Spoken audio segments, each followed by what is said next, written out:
Volvemos hoy, amigo oyente, al capítulo 5 del libro de Esther. Vamos a comenzar nuestra lectura en el versículo 5 dentro de unos momentos. Usted recordará que en nuestro encuentro anterior observamos que esta muchacha Esther había hecho algo bastante audaz, heroico en realidad. Ella se había arriesgado a perder su vida. Su pueblo iba a ser destruido si alguien no se acercaba hasta el rey.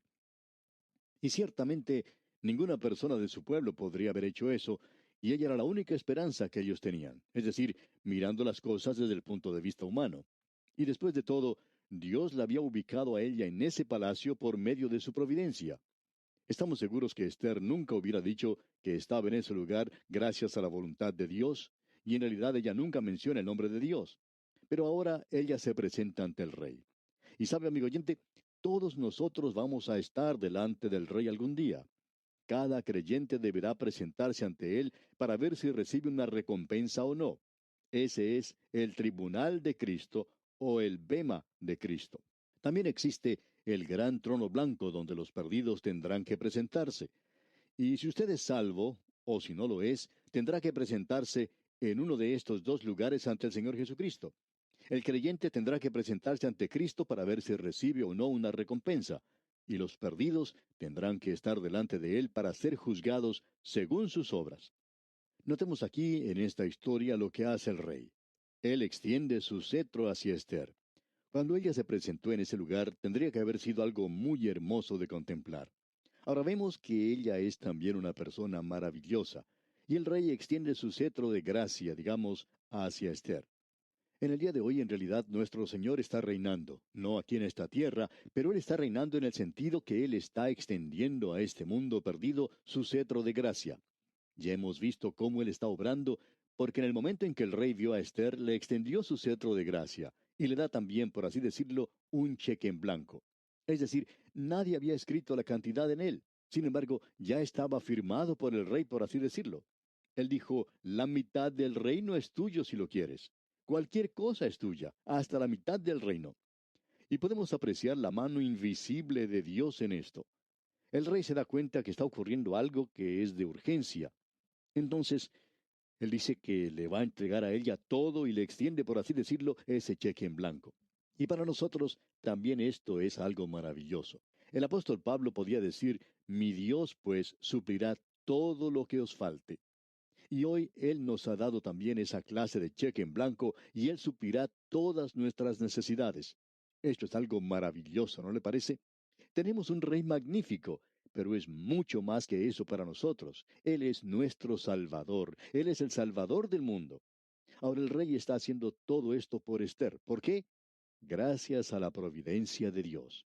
Ahora alguien quizá diga, ¿cómo puede usted saber que Dios está obrando en su vida?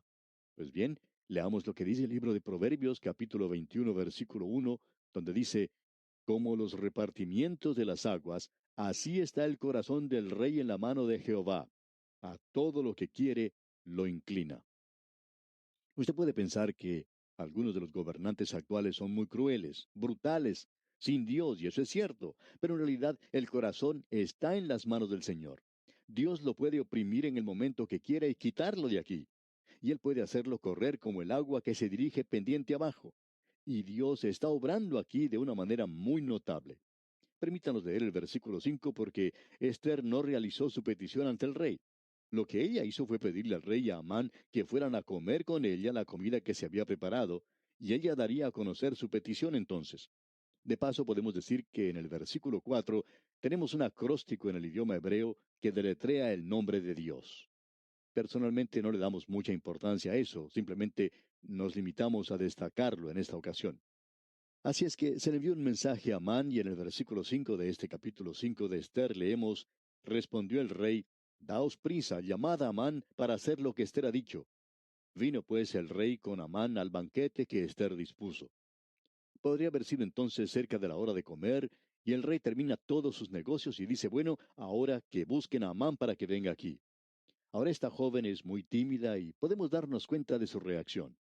Cuando ellos vienen a comer con ella, el rey nuevamente se da cuenta que ella todavía tiene temor y que hay algo que está oprimiendo su mente y su corazón. Pero ella tiene miedo de mencionarlo. Y veamos lo que el rey dice aquí en el versículo 6. Y dijo el rey a Ester en el banquete, mientras bebían vino, ¿cuál es tu petición y te será otorgada? ¿Cuál es tu demanda? Aunque sea la mitad del reino, te será concedida. Podemos darnos cuenta de lo generoso y bondadoso que este rey es para con Ester. Cuando esto que él hace tendría que haberle ayudado mucho, ella no tiene ánimo para hacer conocer su petición todavía. Lo que Esther hace entonces es postergarla una vez más. Y en los versículos 7 y 8 dice, entonces respondió Esther y dijo, mi petición y mi demanda es esta. Si he hallado gracia ante los ojos del rey, y si place al rey otorgar mi petición y conceder mi demanda, que venga el rey con Amán a otro banquete que les prepararé, y mañana haré conforme a lo que el rey ha mandado. O sea que ella quiere que el rey y Amán vuelvan a otro banquete que ella preparará, y que en el día de mañana ella entonces hará conocer su demanda al rey. Entonces no quedaba otra cosa que terminar de comer y retirarse. Luego leemos en el versículo 9, y salió Amán aquel día contento y alegre de corazón. Pero cuando vio a Mardoqueo a la puerta del palacio del rey, que no se levantaba ni se movía de su lugar, se llenó de ira contra Mardoqueo. Creemos que al verlo tendría que haber murmurado, ya voy a arreglar las cuentas con este Mardoqueo. ¿Qué cuadro tenemos aquí en el versículo 9 de este hombre Amán saliendo del banquete? Lo que él está pensando es que en su opinión, él había hecho un impacto en la reina y que ella quería que él regresara nuevamente al día siguiente para participar en otro banquete. Esta sección nos ilustra muy bien lo que leemos allá en el libro de Proverbios capítulo 18, versículo 12, donde dice, antes del quebrantamiento se eleva el corazón del hombre y antes de la honra es el abatimiento. Los griegos también tenían un proverbio parecido que dice algo así. Escuche usted. A quien los dioses destruirán, antes hacen enojar. Escuchemos ahora lo que Amán dice en el versículo 10 de este capítulo 5 de Esther. Pero se refrenó Amán y vino a su casa y mandó llamar a sus amigos y a Zeres su mujer. Ahora, ¿para qué hace esto? Bueno, él quiere jactarse un poco de lo que está ocurriendo. Leamos el versículo 11.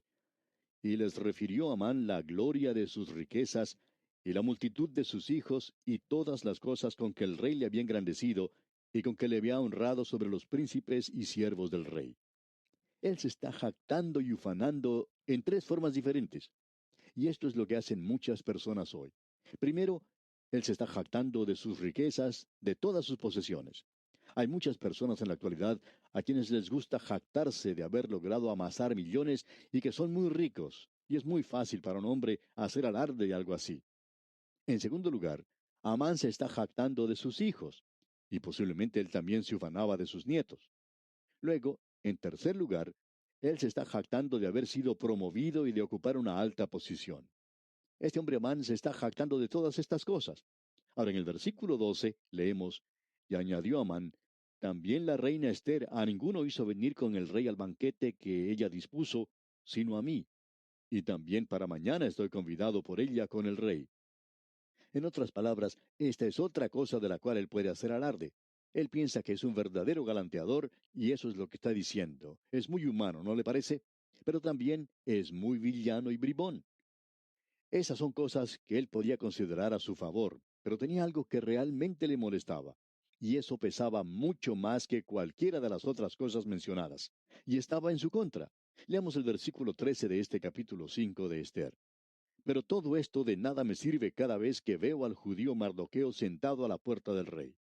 O sea, mientras yo vea a ese hombre Mardoqueo sentado allí, eso siempre me va a molestar mucho.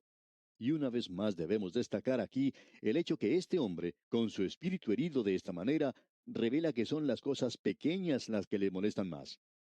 Y como ya hemos indicado anteriormente, demostramos la clase de persona que somos por las cosas pequeñas que dejamos que nos molesten. Y ciertamente este hombre está dejando que estas cosas más pequeñas le perturben de tal manera que nos demuestra que en realidad él era muy poca cosa. Pero sigamos adelante. En el versículo 14 tenemos lo siguiente.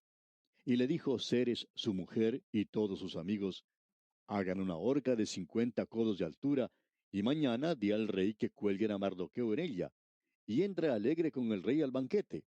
Veamos aquí lo que está ocurriendo. Cuando él regresó a su hogar del trabajo esa noche, Amán llamó a sus amigos y a su esposa y comenzó a jactarse de todas estas cosas. Pero dijo, hay una cosa insignificante que me molesta en gran manera y que arruina todo lo demás, y eso se llama Mardoqueo. Pues bien, Ceres, su esposa, una mujer muy buena, ¿verdad? Hermosa su sugerencia. Ella le dice, ¿por qué no haces construir una horca que mida 50 codos? Usted debe recordar que Mardoqueo quiere decir pequeño. Él era un hombre de corta estatura. ¿Por qué entonces hacer una horca que mida 50 codos? Eso sería más de 20 metros de altura. Es interesante notar que la amargura y el odio puedan motivar a los seres humanos a hacer cosas tan terribles. Por este medio, ellos dan un escape a todo el odio y la amargura que habían acumulado dentro de sí mismos. De modo que se lleva a cabo la construcción de la horca de 50 codos de altura.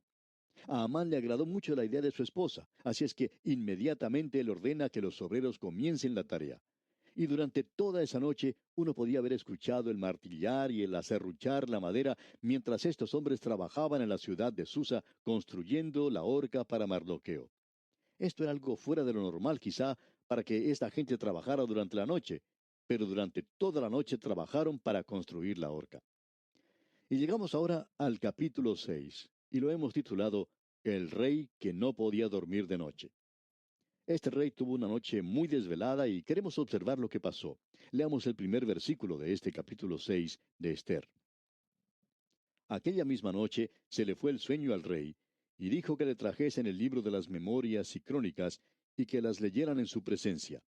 Ahora quizá esto parezca frívolo, no parecería ser algo de mucha importancia. Sin embargo, esa fue una noche desvelada para el rey. Y pensamos que este rey podría haber tenido muchas de esas noches. El gobernante de ese día, y creemos que hay muchos en este día también, probablemente sienten las muchas responsabilidades de su cargo y piensan que sus vidas se encuentran en peligro la mayor parte del tiempo. Pero en esta noche, el rey Jerjes no puede conciliar el sueño y por tanto llama a sus ayudantes a que le leyeran las crónicas del reino. Por medio de esta lectura, él se podía enterar de los acontecimientos que tuvieron lugar día a día en el reino, y pensamos que escuchar esto puede ser una tarea muy aburridora, algo similar a lo que uno escucha cuando uno tiene que participar en algunas reuniones donde se debe leer las cosas que se hicieron en la reunión anterior, y eso puede resultar bastante aburridor y quizá le ayude a dormir un poco a uno. Este rey, pues, no podía pedir un par de aspirinas para poder dormirse y decide entonces pedir que se le lea las crónicas del reino. Y no creemos que la lectura de estas cosas avanzara mucho, antes que el rey se quedara dormido. Ahora, la persona que estaba leyendo, quizá un secretario o uno de los siervos que tenía por costumbre leer para el rey, con una de esas voces monótonas que lo ponen a uno a dormir, este hombre abre por casualidad en ciertas páginas de las crónicas. ¿Dijimos casualidad? Bueno, sabemos ahora que están ocurriendo muchas cosas que parecen pequeñas, pero que comienzan a tomar más cuerpo y están revelando que la mano de Dios está dentro del guante de las circunstancias humanas. Él está actuando. Y aquí vemos que Él está prevaleciendo y dirigiendo por medio de su providencia. No fue un accidente que esa muchacha Esther hubiera llegado a ser reina, eso es muy obvio ahora. No fue tampoco un accidente que ella encontrara favor en los ojos del rey. No fue un accidente que ella hubiera podido entrar en su presencia y que su petición hubiera sido otorgada, es decir, que él asistiera a su banquete. Pero la noche anterior, el rey no puede dormir. Entonces le traen las crónicas y el secretario lee en cierta parte de las mismas. No es por accidente. Dios está prevaleciendo en todo esto por medio de su providencia, amigo oyente. Notemos lo que ocurre. Pensamos que el rey tiene que haberse sentado en su cama porque esto era algo que él había olvidado y hace una pregunta. Veamos a los versículos 2 y 3. Entonces hallaron escrito que Mardoqueo había denunciado el complot de Bigtán y de Teres, dos eunucos del rey de la guardia de la puerta, que habían procurado poner mano en el rey Asuero. Y dijo el rey, ¿qué honra o qué distinción se hizo a Mardoqueo por esto? Y respondieron los servidores del rey, sus oficiales, nada se ha hecho con él. El secretario se puso a buscar en el libro, miró en esta página y en la otra y dice, bueno, aquí no dice que se haya hecho nada con él. Entonces el rey se dio cuenta que este hombre le había hecho a él un gran servicio y quiere entonces recompensar a Mardoqueo. Ahora, mientras todo esto estaba ocurriendo dentro del palacio, hubo cierto ruido afuera, y el rey pregunta, ¿quién está en el patio? Hubo cierto ruido como de una persona entrando al lugar. y Amán había venido al patio exterior de la casa del rey. Amán tenía como propósito el asesinar a Mardoqueo, y se había levantado muy temprano para llevar a cabo sus planes. Él también había tenido problemas para dormir esa noche. Tenía dos cosas en su mente. Una de ellas es que quiere eliminar a Mardoqueo ahora mismo, y también quiere asistir a ese banquete que está siendo preparado por la reina Esther. Y cosas como estas pueden causar que uno pierda el sueño. Así es que él no ha dormido mucho y se levanta bien temprano en la mañana. Él se levantó temprano, dice aquí, para hablarle al rey para que hiciese colgar a Mardoqueo en la horca que él le tenía preparada. Ahora nosotros podemos ver dos circunstancias que se unen, no por accidente, sino por medio de la providencia de Dios. Se había leído en las crónicas que Mardoqueo le había hecho un gran favor al rey y que no había sido recompensado. Y entonces el rey va a ver que Mardoqueo sea recompensado. Pero también detrás de todo esto hay algo más. Amán quiere darle muerte y ha llegado ante el rey para solicitar que Mardoqueo sea ahorcado. Así es que vemos un conflicto en el propósito de estos dos hombres. Notemos lo que ocurre. Amán podía entrar fácilmente a la presencia del rey, por tanto, puede pasar ante él inmediatamente. Leamos el versículo 5 de este capítulo 6 de Esther. Y los servidores del rey le respondieron, He aquí, Amán está en el patio. Y el rey dijo, que entre. Él podía entrar muy fácilmente a la presencia del rey. Él es el primer ministro y es obvio que él tenía algo muy importante en mente, por lo menos Amán pensaba que así era. Así es que Amán entra. Pero aún antes que Amán pudiera abrir su boca para decir algo, el rey comienza a hablar. Después de todo, él tiene la primera palabra. Y en la primera parte del versículo 6 leemos, Entró pues Amán, y el rey le dijo, ¿qué se hará al hombre cuya honra desea el rey? El rey simplemente le estaba pidiendo un consejo a Amán. El rey dice, si hay un hombre en el reino a quien el rey quisiera honrar, ¿qué se debería hacer? Por supuesto que el rey está pensando en Mardoqueo, pero Amán está pensando en otra persona. Y en la segunda parte del versículo 6 leemos, y dijo Amán en su corazón, ¿a quién deseará el rey honrar más que a mí? Él estaba pensando en sí mismo, y él reconocía que tenía una posición muy buena, y entonces piensa, bueno, el rey quiere hacer algo y es honrarme de una forma muy especial. Ya he sido invitado al banquete. Y esto es lo que le dice al rey. Escuche usted en los versículos 7 al 9. Y respondió Amán al rey, para el varón cuya honra desea el rey, traigan el vestido real de que el rey se viste, y el caballo en que el rey cabalga, y la corona real que está puesta en su cabeza, y den el vestido y el caballo en mano de alguno de los príncipes más nobles del rey, y vistan a aquel varón cuya honra desea el rey, y llévenlo en el caballo por la plaza de la ciudad, y pregonen delante de él, así se hará al varón cuya honra desea el rey. ¿Cómo le parece a usted, amigo oyente, este consejo del primer ministro? Por supuesto que lo que el rey tenía en mente era completamente diferente a lo que estaba pensando Amán. Amán estaba pensando en sí mismo, él ya se sentía disfrutar de toda esa grandeza, de toda esa distinción y honra que el rey quería otorgar. Y decía para sí, bueno, no puedo pensar en ninguna otra persona que merezca la honra del rey, sino yo mismo. Y como usted puede apreciar, amigo oyente, este hombre era una persona muy egoísta y consentida. Y esto fue precisamente lo que le movió a presentar esta sugerencia, a presentar este consejo ante el rey. Y bien, aquí vamos a detenernos en este interesante pasaje de las Escrituras. ¿Qué sucederá ahora? Bueno, vamos a tener que esperar hasta nuestro próximo programa.